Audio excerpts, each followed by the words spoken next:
Hoje quero conversar com vocês a respeito da pensão por morte. Como é que a pensão por morte ficou depois da reforma da Previdência? Como que ela está hoje em 2022? Como é que faz os valores, a concessão dela? Como é que funciona hoje em 2022 a pensão por morte?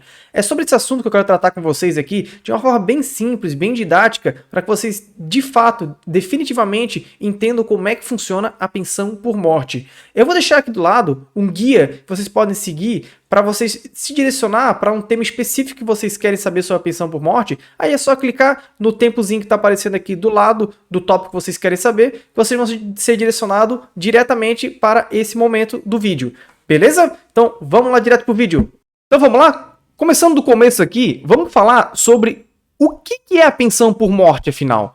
A pensão por morte nada mais é do que um benefício previdenciário que o INSS concede para os dependentes do falecido. Então, ele não é exclusivamente um benefício previdenciário da pessoa que paga, né? Ela funciona mais como se fosse um seguro de vida, que é um benefício que vai ser pago justamente quando ele vier a deixar a casa, né? Quando ele vier a deixar os familiares, esse benefício vai servir para amparar financeiramente aqueles que ainda estão vivos e necessitam daquele dinheiro para a sua sobrevivência. Então, basicamente é isso. Vocês têm que saber é que o benefício da pensão por morte é um benefício concedido para os dependentes do falecido. Já que estamos falando dos dependentes, já vamos engatar direto para o segundo tópico que a gente vai tratar nesse vídeo, que é: quem são os dependentes que vão receber essa pensão por morte do falecido? Basicamente, existem três classes que recebem o benefício da pensão por morte, sendo que a primeira, ela sempre se sobrepõe sobre as demais, sempre tem preferência para receber o benefício previdenciário sobre os demais, que é o da primeira classe, ele está composto pelo cônjuge, pelo companheiro e pelos filhos. Então, basicamente, são aquelas pessoas que são casadas, que deixam a esposa ou o marido, o companheiro, que é aquele que vive em união estável, que deixa a companheira ou o companheiro, e os filhos, que são menores de 21 anos.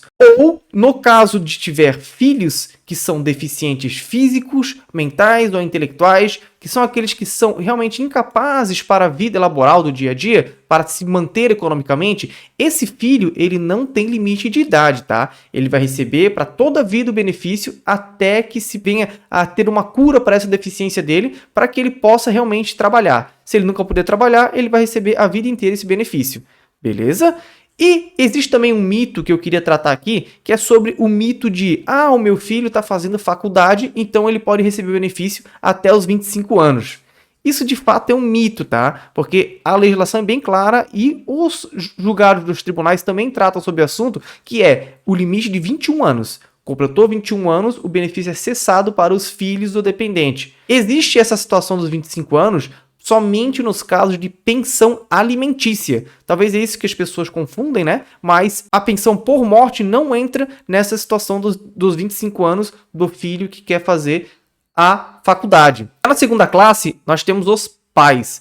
Nessa situação, os pais eles devem comprovar que são economicamente dependentes do filho. Diferentemente do que acontece na primeira classe, que não precisa comprovar nada, só precisa comprovar que realmente era casado, ou que era filho, ou que estava em união estável com o falecido. É simples assim que deve ser comprovado na primeira classe. São os mais fáceis de receber os benefícios. Já na segunda classe aqui, os pais têm que comprovar que eram dependentes financeiros do filho que veio a falecer. E também não pode existir ninguém da primeira classe. Ou seja, o falecido não podia ter filhos, não tinha esposa e não tinha nenhuma companheira que vivia com ele. Então, como excluiu totalmente a primeira classe, a segunda classe que pode receber, que são os pais, desde que comprove que tinha dependência econômica do filho. Não tendo pais, aí a gente parte para a terceira classe, que são os irmãos menores de 21 anos.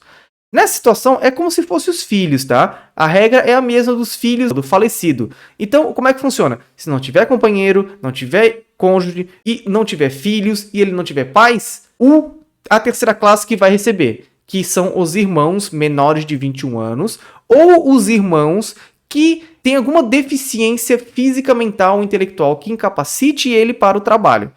Nessa situação, da classe 3, dos irmãos, ele obrigatoriamente também tem que comprovar que tinha essa dependência econômica do falecido.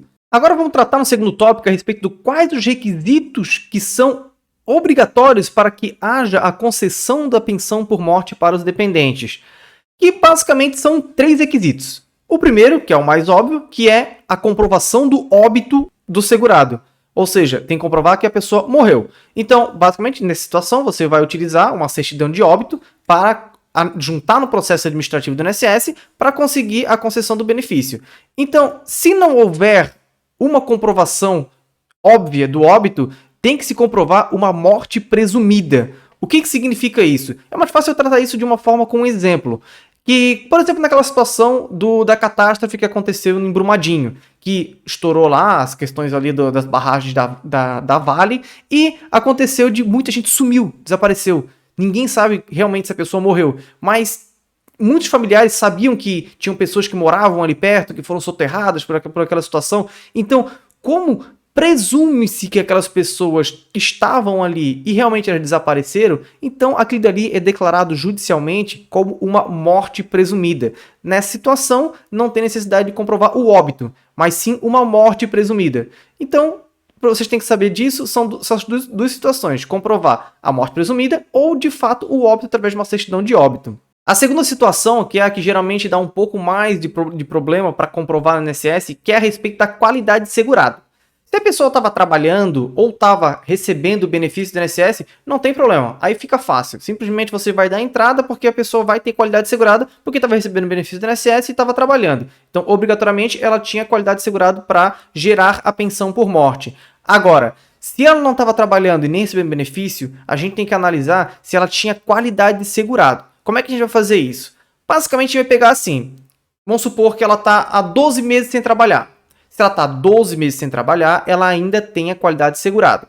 Após o 13º mês, ela perde essa qualidade segurada. Então, essa é a primeira coisa que tem que olhar. Se ela está há mais de 12 meses sem trabalhar, possivelmente ela perdeu a qualidade segurada. Existe situação de que, por exemplo, se ela já trabalhou há mais de 10 anos com carteira assinada, pagando INSS, tudo certinho, tem mais de 10 anos de tempo de contribuição, nessa situação, em vez de 12 meses, a lei deixa ele com 24 meses com qualidade segurada. Então, nessa situação, se o falecido trabalhava mais de 10 anos, você vai levar em consideração 24 meses, tá? 2 anos que ele mantém a qualidade segurada.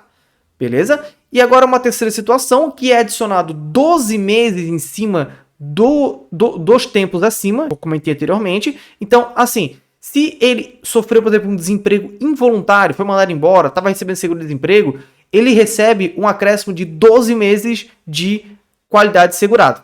Então, como é que funciona isso? Deixa eu exemplificar que fica mais fácil. Por exemplo, se ele trabalha menos de 10 anos e foi mandado embora sem justa causa e está recebendo, por exemplo, seguro-desemprego, estava recebendo na época, ele vai ter 12 meses, que é o mínimo de tempo de qualidade segurada, e um acréscimo de 12 meses porque ele estava desempregado involuntariamente recebendo seguro-desemprego. Então, no total, ele vai ter 24 meses de tempo de qualidade segurada. Agora, se ele tinha, além dessa situação que eu falei agora, trabalhava mais de 10 anos já de carteira assinada, naquela situação que eu comentei, nessa situação ele vai ter os 12 meses normais, acréscimo de 12 meses por estar mais de 10 anos trabalhando e o acréscimo de 12 meses pelo fato dele estar desempregado involuntariamente. Então, nessa situação, ele vai ter 36 meses de tempo de qualidade segurado. Isso quem vai analisar é o INSS, tá? Mas se vocês tiverem o benefício negado com base nisso, é muito, muito interessante vocês procurarem um advogado para ele fazer esse cálculo, porque muitas vezes o INSS se confunde ali, porque realmente é um pouco complicado de chegar ao valor exato da qualidade segurado. Quarto tópico que a gente vai tratar aqui, que é até quando que eu posso fazer o requerimento dessa pensão por morte no INSS? A legislação ela trata da seguinte forma: você tem 90 dias para entrar com o requerimento de pensão por morte após o óbito do falecido. Então, nessa situação, você teve a morte do falecido, você vai ter 90 dias para dar entrada no requerimento. Ou esse prazo ele é dobrado para 180 dias para os filhos menores de 16 anos. Então, são esses os prazos básicos que você tem para dar entrada no requerimento. Se você perdeu esse prazo, não quer dizer que você perdeu a pensão por morte, tá? Quer dizer que você não vai receber o benefício previdenciário desde o dia do óbito do falecido. Então, só a título de exemplo, vamos supor que você deu entrada no benefício no dia 89. Então, o que acontece? O INSS ele vai pagar desde o dia do óbito, vão pagar, no caso, quase 3 meses de atrasado de pensão por morte, de uma vez só. Mas se você deixou para dar entrada nisso no dia 91, vamos supor, você perdeu todo esse prazo. Esse tempo de benefício do INSS. Você vai receber somente daquele dia que você deu a entrada. Você vai perder esse tempo que você deixou lá para trás desde o óbito. Então, o ideal é o que eu sempre falo com meus clientes, assim, eu sei que é uma situação complicada, a gente está ali de luto, está ali numa situação de tristeza, mas pega o celular, é muito simples, é muito fácil, você rapidinho pelo aplicativo do meu INSS ali, você dá a entrada no benefício em coisa de 5 minutinhos, junta ali a documentação, junta o certidão de óbito, já dá a entrada nisso de uma vez para resolver, entendeu? Porque se você ficar adiando, quando você vê, passa esse prazo e você acaba perdendo esses 90 dias que você teria direito de pensão por morte.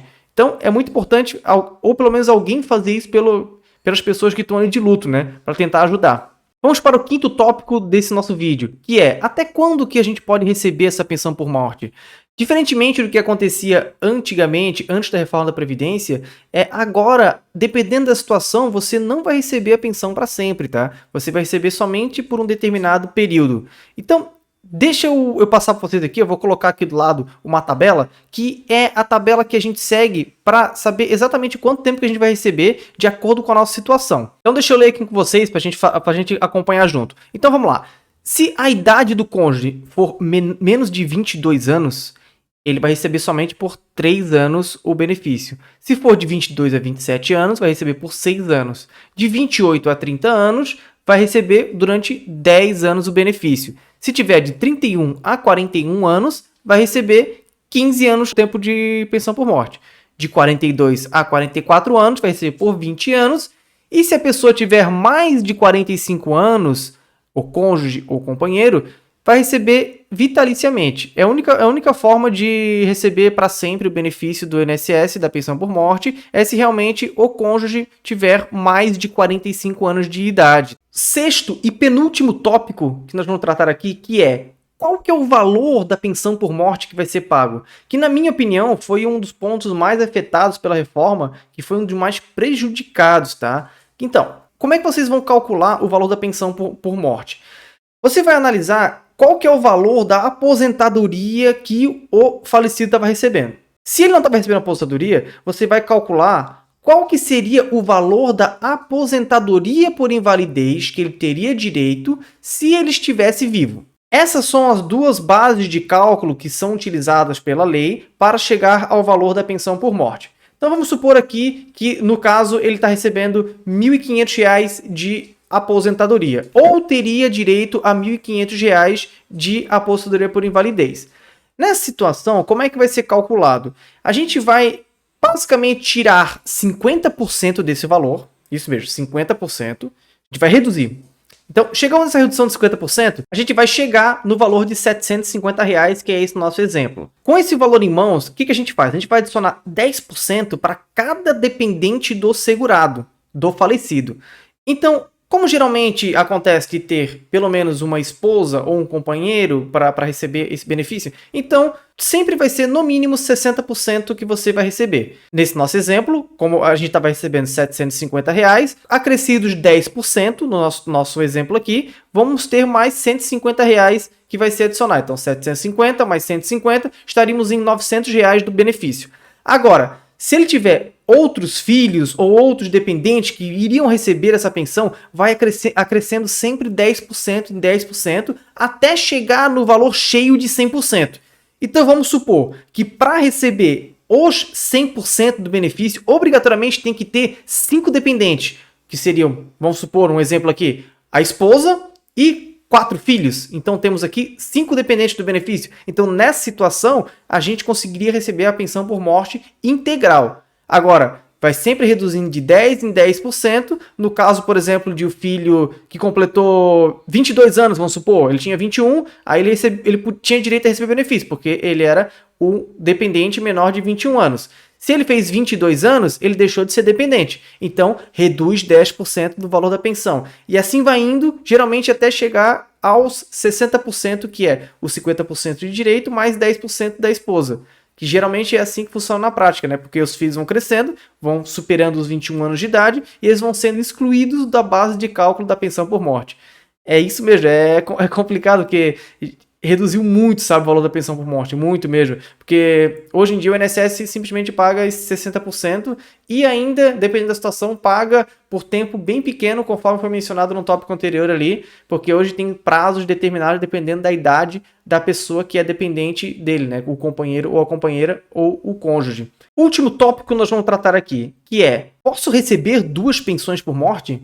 Apesar de muita gente falar que pode, que não tem problema, que pode receber, isso na verdade não é uma verdade, né? Porque a única forma de você receber 2 aposentadorias vamos supor que o falecido, um homem, vamos supor nesse exemplo que eu quero dar aqui, ele trabalhava de professor pelo INSS, como na área privada, numa escola privada, e trabalhava também como professor, vamos supor, para o município concursado. Então, nessa situação, como ele trabalhava para 2 regimes de previdência, um na área privada para o INSS, contribuía para o INSS, e o segundo, na área pública, ele contribuía para a previdência pública daquele específico município do exemplo que eu dei aqui, que ele trabalhava como professor. Então, como ele pagava 2 vezes, nessa situação, de fato, a pessoa vai receber provavelmente 2 aposentadorias, nesse exemplo, né? E automaticamente vai gerar 2 pensões por morte.